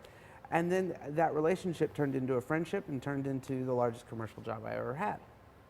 Saying, hey, we're taking bids. Because of just a relationship I had. Like every great job opportunity I have comes from relationships I'm building, and then within those relationships are referrals. So there's not like a job posting board where commercial photography job taking bids. No. There might be for the government, you know. It might be for government jobs or something. My answer to the question was going to be a lot shorter and a lot less sweet than that. But It was like probably always will be. I talk too much. No, they call you. That doesn't mean that you don't ask for jobs from 100 people for every time that someone actually calls you. But is that a just cold off the street, or do they know someone that you've already worked with? Oh yeah, it's almost always there's. I learned this from someone who has a lot more degrees than I do, some fancy MBA. There's this thing called the marketing funnel, where out here there's like a general awareness, and the first thing they have to do is become aware of you. Then they have to become familiar with you. Then you guys have to make contact, and there's this funnel that clients come through. And if you look it up online, I'm sure it's somewhere out there, and at the end, it's like a decision. I hire you or I don't hire you. Right. And all of those relationships that you're talking about, those are out here, and people kind of move through the marketing funnel. So yes, it's relationship based, but people don't find that about your work by other ways than usually recommendations. Sometimes it's marketing, you're out there, you're interrupting them, or they see your work somewhere. But for the most part, it's very much relationship based. Yeah. And the idea that there's just your work speaking for itself is, I'm not so sure. That's kind of like, your work has to speak for itself as the get in the door. and it's really all the other stuff that really helps move things through the marketing funnel. There's a lot of questions about how do you get commercial jobs? How does that happen? Do you need an agent? Do you need a rep? Do you need this? Kind of the short answer is no one, when you're at that point in your life, and I know because we're moving into a new kind of realm with our commercial work, no one's going to bring the work to you. No one's going to bring it to you. You have to go get it, and you don't know what that looks like. And I can whoa, I passed a guy on an escalator, and I have this big job. Well, good for you, asshole. How do I do it, right? Mm-hmm. Well, I was you until I passed a guy, and we talked and had a beer and became friends and got a job. All these things happen that way. I recently did a blog post that said you've got to be in the game. You've got to go do it. And you say, I want to work for that company. Okay. Does that company know you're alive? Do they know you take pictures? Do they know what kind of style of photography you have? I want to do American Express ad campaigns. That's what I want to do. I want to shoot an ad campaign for American Express. I'm Zack Arias, and I want to shoot an ad campaign for American Express. Well, now, okay, so who's the agency? Because American Express, they don't hire the photographer. They probably have an agency. Absolutely. And so that agency hires the photographer. Well, who's the agency? I know, I'll tell you. Oh, all right. Yeah, pull out the phone. Relationship. No. This is my phone. This is Chase's. So I will take this when I leave and leave him mine, right? Who's that agency? Who are the art director and creative directors on that job? More important than that, who are the junior art directors at that agency? And let's go make a relationship with them. Let's find out what they're doing. I'm not going to go work on American Express. I'm going to go work on Ben and Jerry's outlet brand of ice cream. But it's making a relationship that's going to lead me around to where I'm trying to go. It's all, at the end of the day, with all this internets and all this crazy stuff and listservs, and at the end of the day, it's about a relationship. And if people don't know you're alive and you're not in relationship with people, you're not getting any work. And it's up to you to go out there and put your work in front of people. Be like Norton.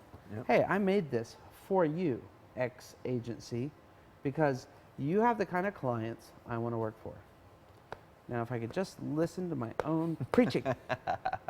But it's... As my crew laughs knowingly. Laughs in the background. But the thing is that you say is true, and at the core, the work is absolutely the most important thing. Sometimes it doesn't get talked about because it's just assumed. That's the get in the door pass. You can't even have those conversations unless you have the work. Right. After that, it's very much. And how do you get that work? You build it yourself. You're out there making it happen. Absolutely. How do you get the work to get the big commercial jobs? You go do the work to get the big commercial jobs. You go and you book. No one's booking me for that. Then go do it yourself. Yep. Shoot something as close to it as you can. Yes. Really good question. Will what you guys are drinking make my lighting and stuff look better? And the answer is yes. Always. Well, my 42 Below vodka and his Newcastle Brown Ale are incredible at lighting. But the thing is, you have to constantly be giving this to your client at the same time so they see what you're seeing. Carrie Norton, what's up, stud? I just got to say hello. I got to get my shout outs, man. I'm from the ATL, man. We got to shout out. Do it. Shout Carrie it. Norton, Birmingham. Just flew over your city, man. It was so they're great. They're coming in a little faster than I feel like I can. I'm trying to summarize the. Oh, jeez. Charles, sorry the feed is choppy for you. Yeah, Charles, just let us know that your feed is choppy. College, what do you guys think about photo schools, colleges, college courses? A lot of those. So 100% self-educated, no photography school, a lot of creative background and art education, but no specific photography education, 100% self-taught. You? Total photography school for me. I wouldn't be a photographer if it wasn't for photography school. All right. Well, there you go. Like yin yang. You know? Yeah, be any different. Photo school, man, I don't know. That could go long.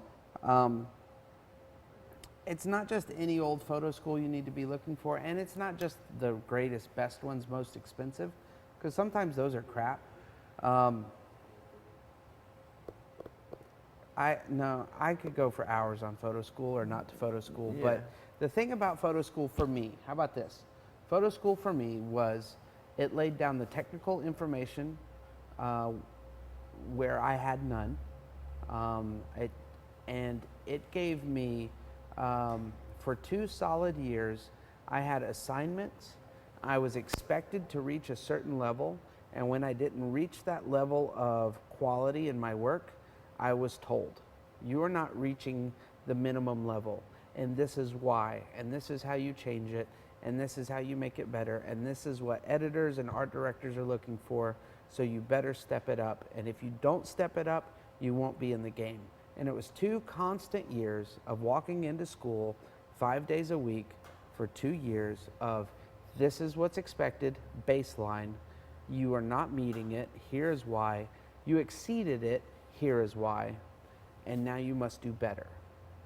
Did you find the environment nurturing or Yes, painful? absolutely. Nurturing? Cool. All of the above. I've heard the whole range. Painful. If it's not a little painful, Something's not right. something's not right. If Right. it's all just like art school for me, man. At art school, you take a naked chick, throw her over a frickin', gravestone, and it's like, oh, this is fabulous.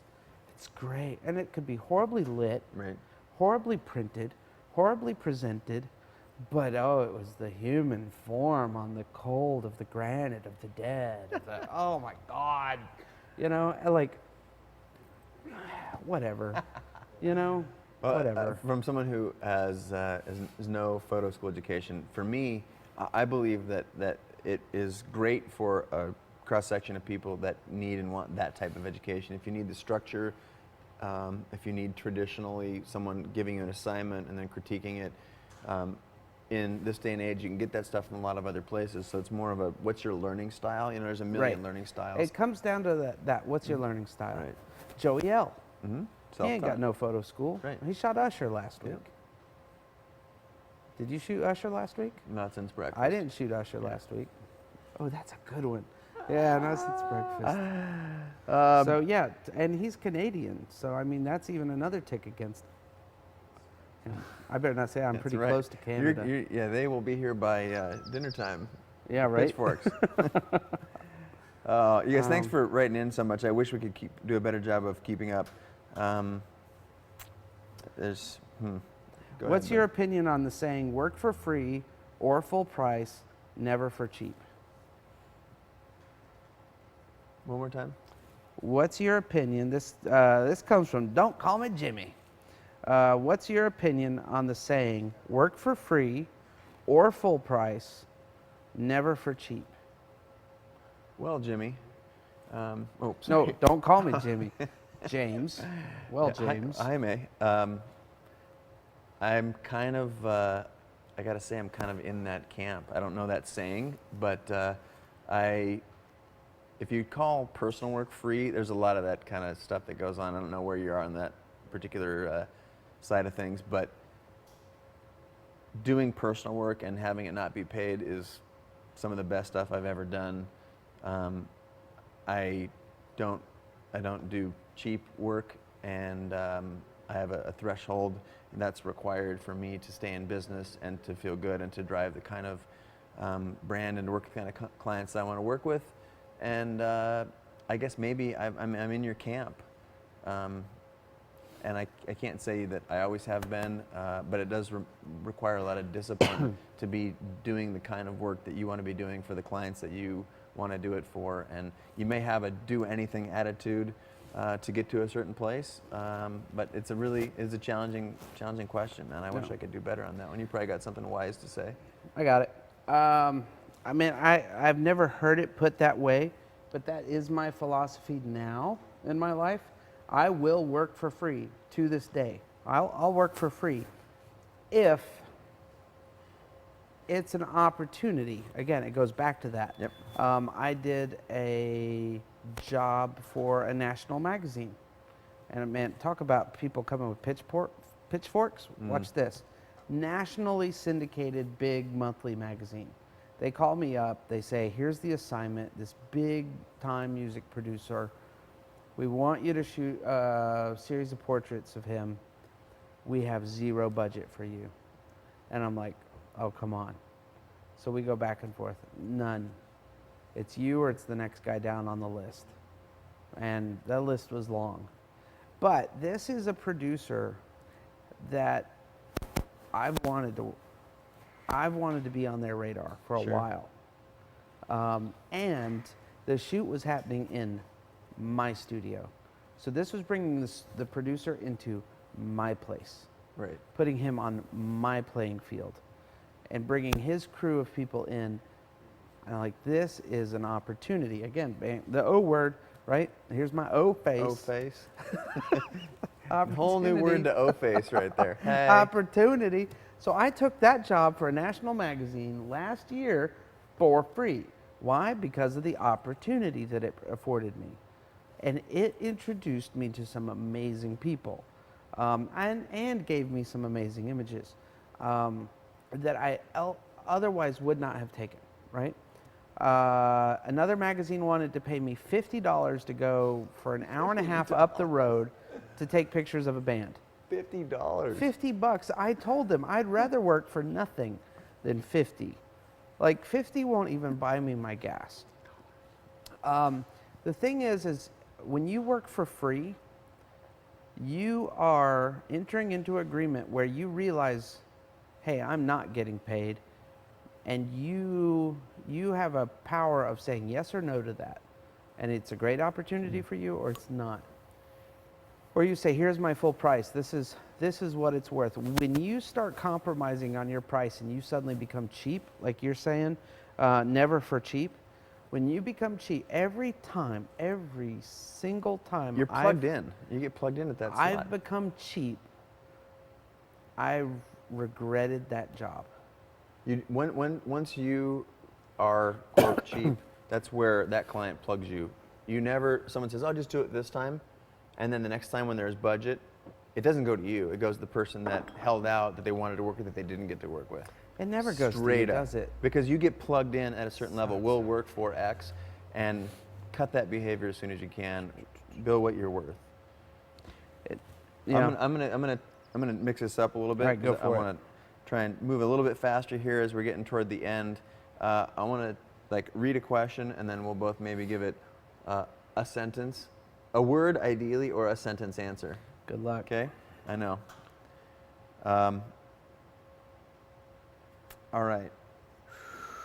Is film dying? No. It's coming back.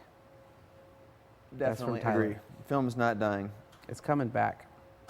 Okay.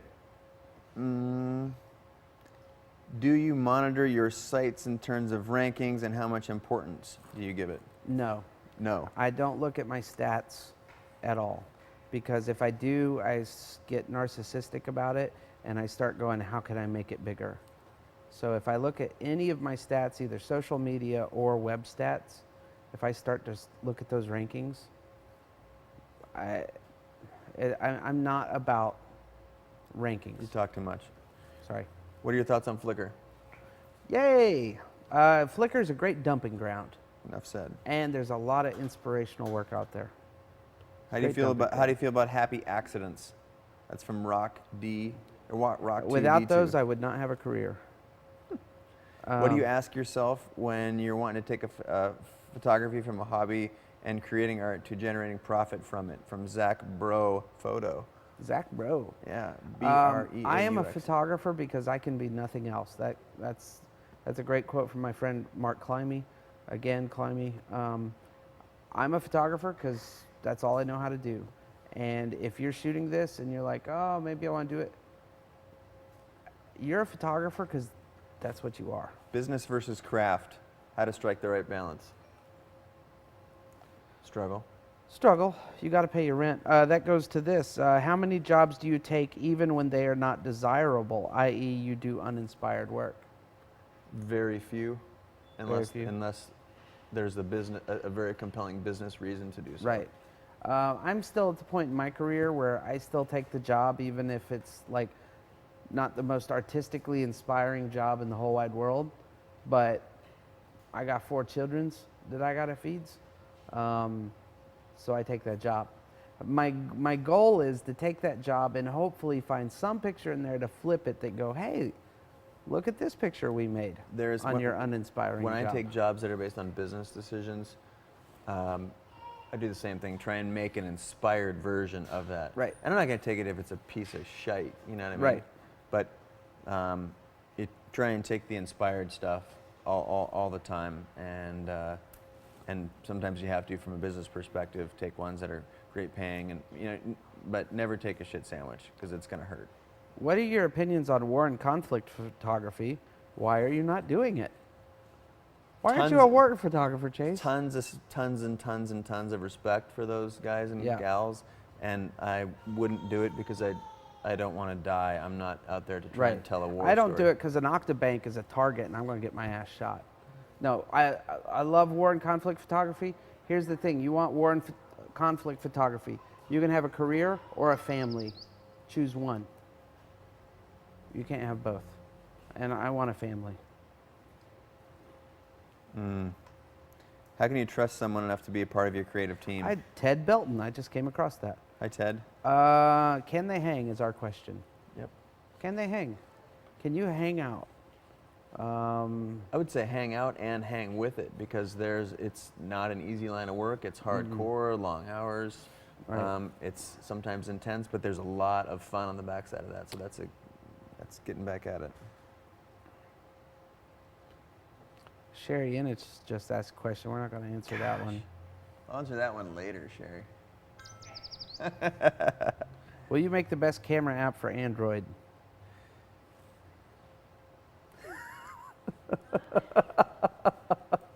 Yes, coming. Don't tell anyone. Shh. Hey, Zach, what are some smaller markets that you shoot to help sustain? I create, share, sustain. This comes from Adam Belknap up in Canada. Smaller markets? Mm-hmm. What kind of smaller market stuff do you do? Is it weddings? Is it do you do small bands? What are some stuff that you shoot to help with the sustain part of your business?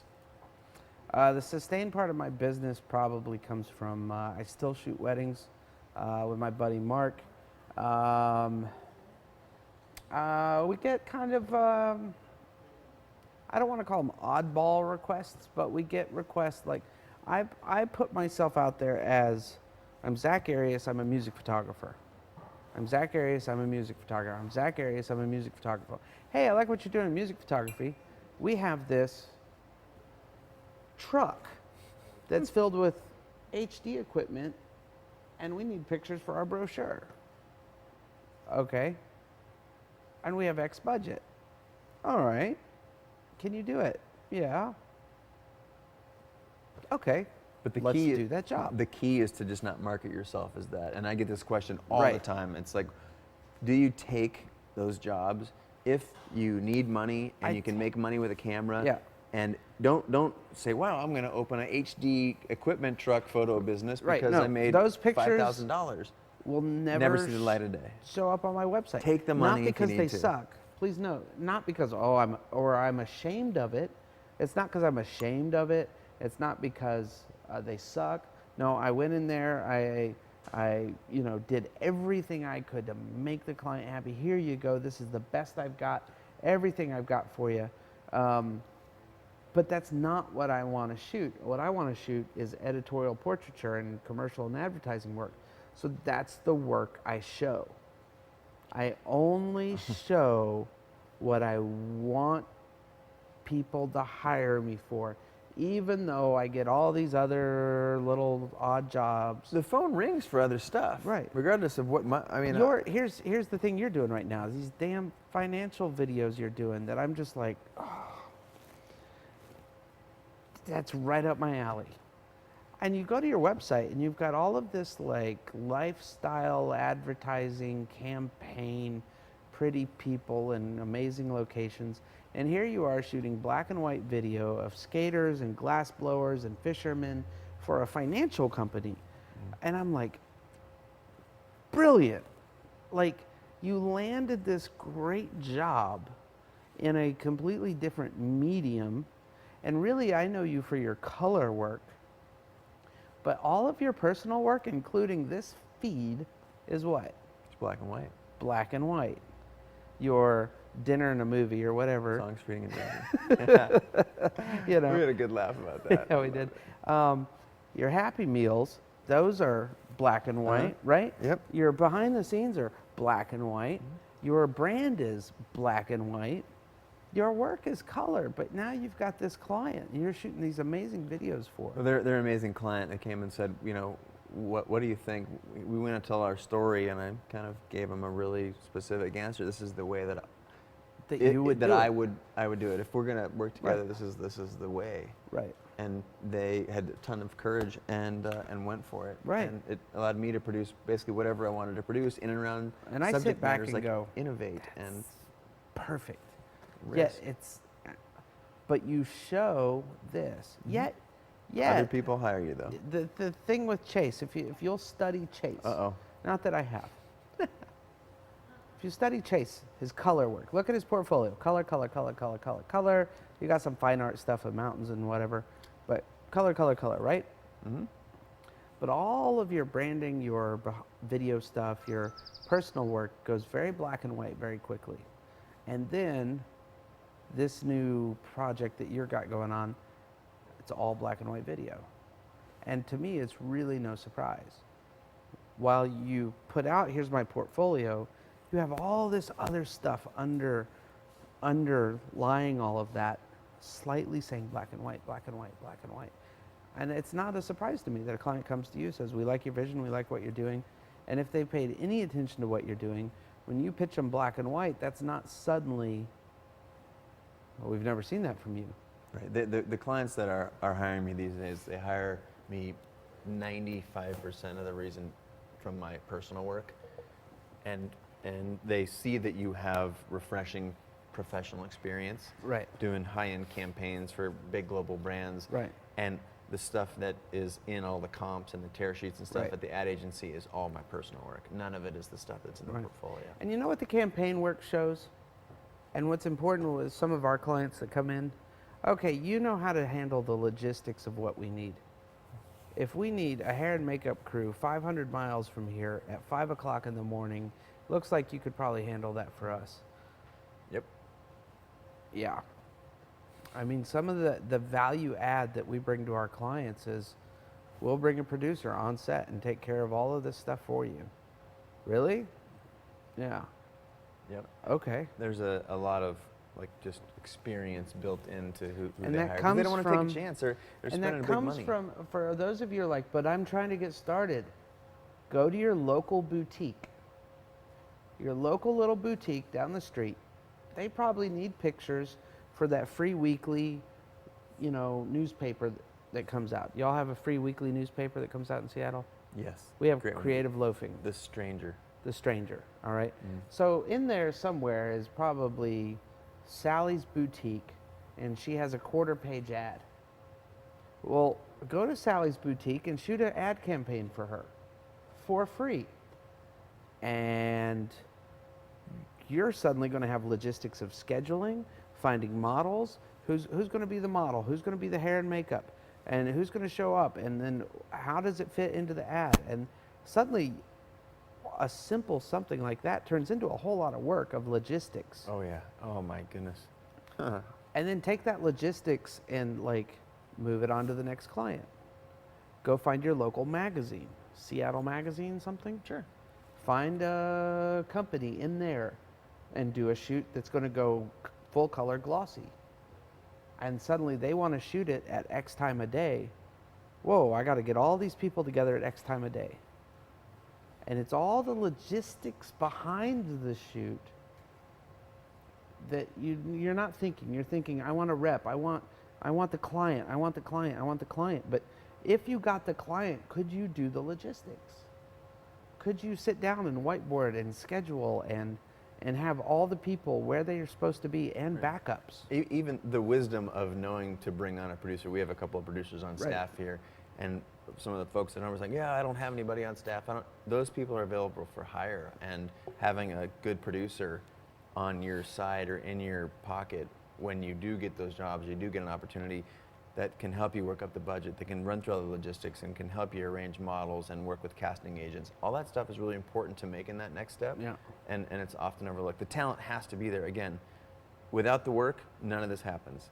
It's all about the work first, but there are all these other things that play into how and why certain people get jobs as well.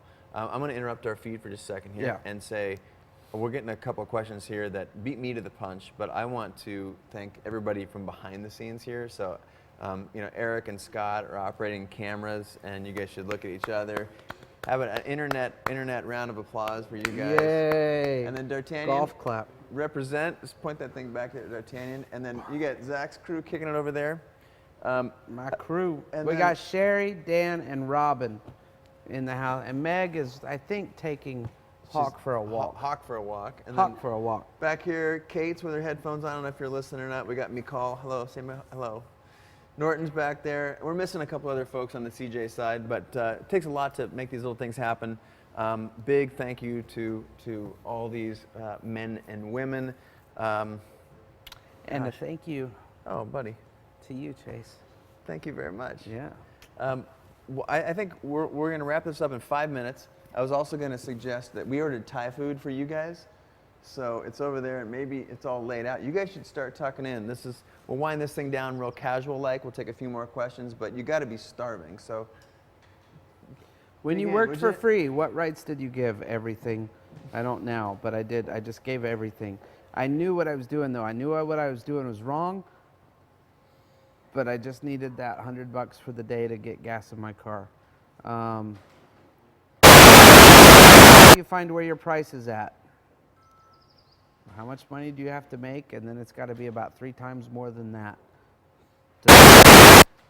How do you deal with negativity, cynicism from outside sources? ignore it. You guys, if you're doing anything worthwhile, you'll get critics, and and you just got to push on. And sometimes it's funny. Like, there's some Twitter accounts out right now that are kind of banging on the photo industry that, like, laughable. They're all laughable. dude, that's I love funny. it. Like, and they hate on me sometimes too. But I'm like, dude, I got nothing. You ever get any beard jokes? I like your beard. All the it's time. part of your. Yeah. I don't know why. The best are when strangers just come up and just start to pull on it. Ooh, that's kind of sort of weird. Can a website make or break you? No. No. Your work can make or break you. A website. People will work through a shitty website to get to good work. It helps if you make it easy for them. I wouldn't advise a crappy website on purpose, but it's about the work. Look at someone's portfolio. What do you specifically look for, and what makes a portfolio better?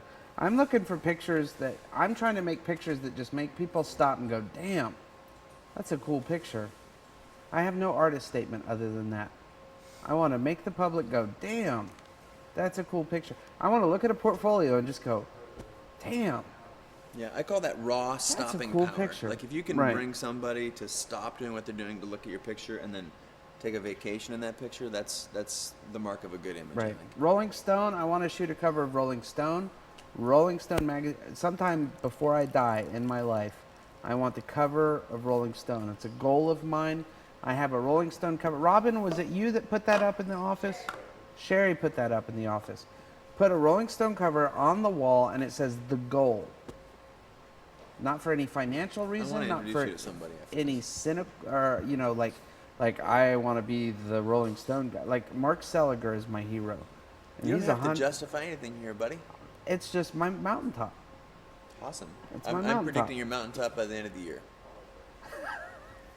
How about that? How about that? How about that? And how did this relationship start? Let's bring it back down to that, and we can kind of finish up. How am I sitting on Chase Jarvis's couch in his studio, getting man-touched by him all the time? How did that start?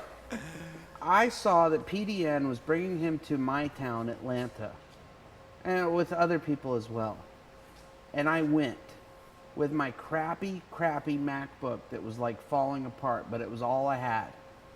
3 years ago, I had this crappy MacBook, and I knew there were going to be certain people. Mary Virginia Swanson was going to be there. There were going to be a number of people there at this event. Like, this event's coming to my town. It is in my backyard. It is 8 miles from my front door. It is stupid for me not to go there and put my work in front of my peers and from those ahead of the food chain. I am going to do that. Was it scary? Yes. It cost me a little bit of money, but not a lot. I was like $39 a day or something. It wasn't like this massive expenditure. And then I had to hunt you down and be like, hey, Chase, I'm Zach. Could you look at my work for me? And I think you even told me that story, actually. You said, I worked really hard to get here. Right. I've just got a crappy MacBook. These are my pictures. I've been waiting for, I've been around for 8 hours looking for a moment to speak with you. Right. And I would I love was to- respectful of your time. Awesome. Yet, It compelled homeboy, me I to- need you to look. I'm here for you people to look at my pictures. It So stopped me please. in my tracks. We sat Right. down and we talked for 20 minutes. Right. And it started a relationship that went on. We met again in Dubai. Back when we were hanging out in Dubai. How did Dubai happen? Real quick, just so, because I know what it's like. I'd like to just finish here if we can.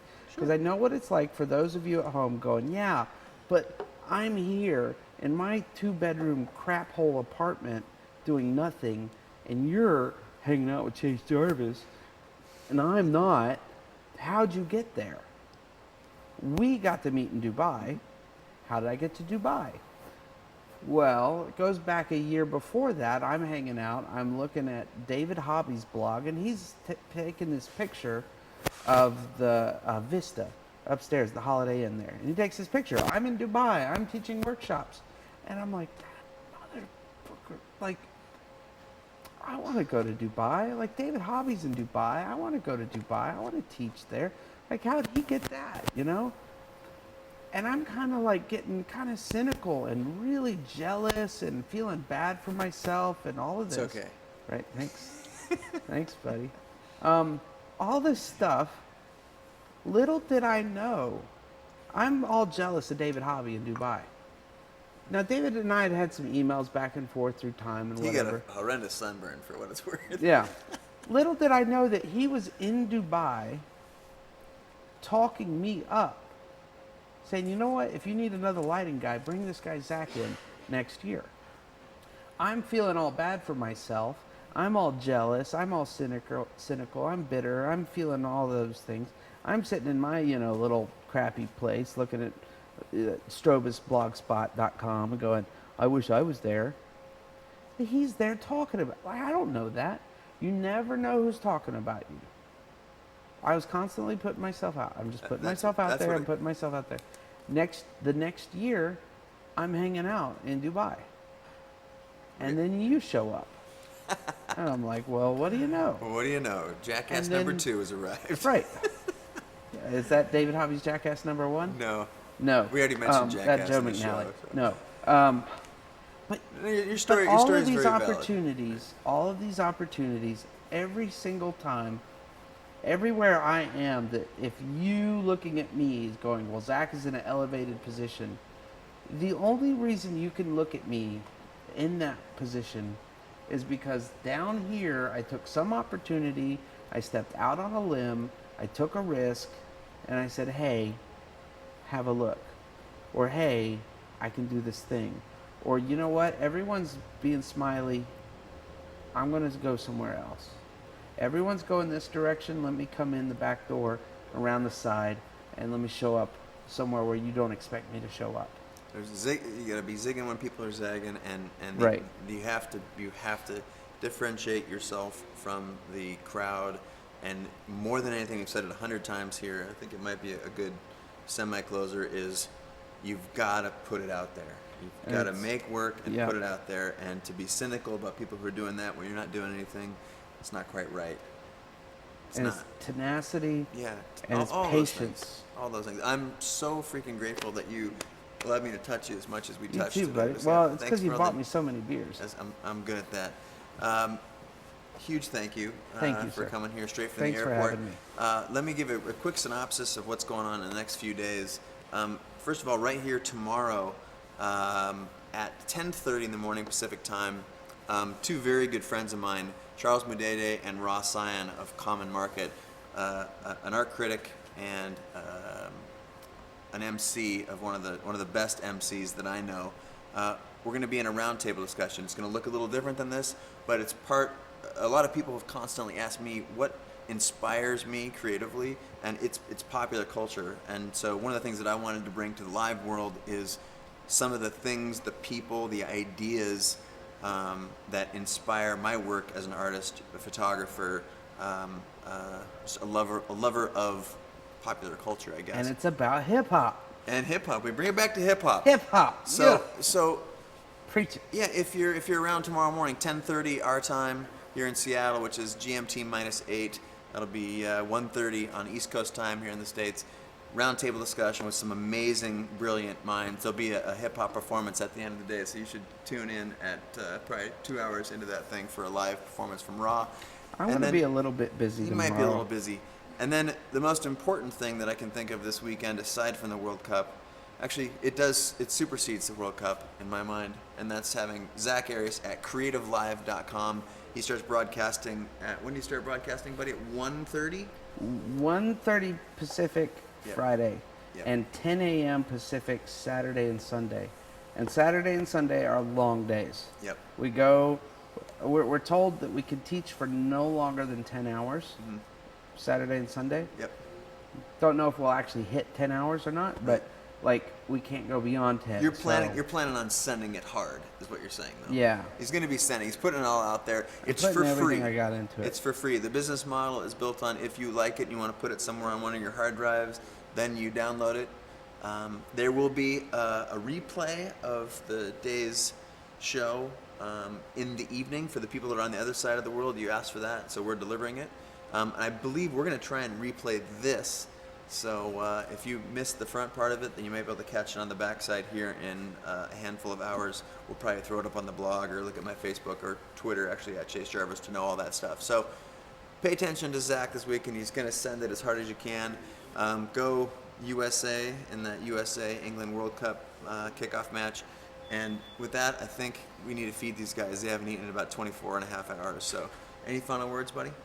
I just twittered from your Twitter account. Thank you. Thanks, Chase. Signing off, Internet World. We love All you. right. Thanks. Bye-bye. There you go. There you go, dude. Thanks. I will not take your phone. Yay! That was good. Nobody clapped.